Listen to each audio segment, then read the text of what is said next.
Me llamo Eligio Cedeño y soy venezolano. Hoy soy una persona libre, pero hace 3 años era un preso político en Venezuela. Fui enviado a la cárcel por haber apoyado económicamente a la oposición política en Venezuela. Estuve preso por 2 años, 10 meses y 3 días sin ser juzgado. Siguiendo una recomendación de esta organización, las Naciones Unidas, fui liberado por la jueza María Lourdes Afiuni. Ese mismo día, 30 minutos después, fue encarcelada la juez y al día siguiente, encadenando la televisora, apareció el presidente Hugo Chávez, llamándola bandida, y dio órdenes a la fiscal general de la República y a la presidenta del Tribunal Supremo de Justicia que le den la pena máxima, 30 años de prisión, y se anunció que si fuéramos en otra época, debían ser fusiladas. Desde entonces, la jueza Afiuni lleva 2 años y más de 6 meses entre cárcel y arresto domiciliario. Señora Presidenta, Venezuela es un país con una profunda crisis de derechos humanos. La independencia judicial es inexistente, con magistrados y jueces que públicamente juran lealtad y sumisión al presidente, y lo que orean adulaciones en el mismísimo Tribunal Supremo de Justicia. Las consecuencias de un poder judicial politizado son mucho más graves al estado crítico en que se encuentran las cárceles venezolanas, siendo una de las más peligrosas del mundo. Al juzgar si Venezuela merece ser miembro de este Consejo, le pido tener presente un punto fundamental. Venezuela asiste a juicios y cortes internacionales.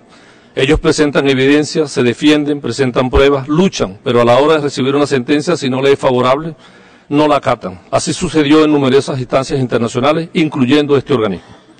Sería una inmoralidad permitir el ingreso de Venezuela si no se compromete a cambiar ese comportamiento.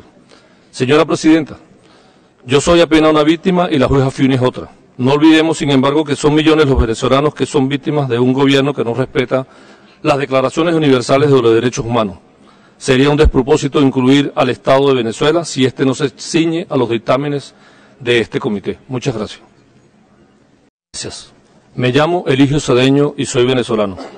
Hoy soy una persona libre, pero hace 3 años era un preso político en Venezuela.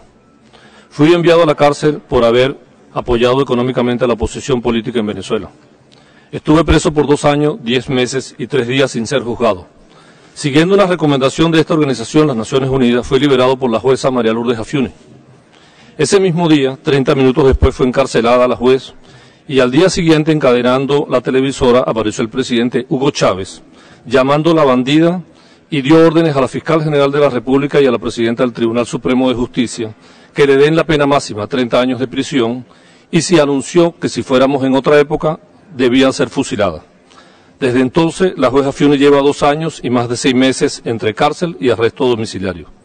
Señora Presidenta, Venezuela es un país con una profunda crisis de derechos humanos.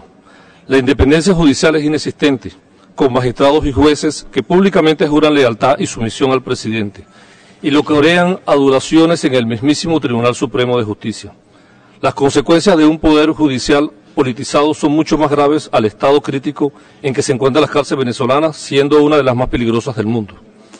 Al juzgar si Venezuela merece ser miembro de este Consejo, le pido tener presente un punto fundamental. Venezuela asiste a juicios y cortes internacionales. Ellos presentan evidencia, se defienden, presentan pruebas, luchan, pero a la hora de recibir una sentencia, si no le es favorable, no la acatan. Así sucedió en numerosas instancias internacionales, incluyendo este organismo. Sería una inmoralidad permitir el ingreso de Venezuela si no se compromete a cambiar ese comportamiento.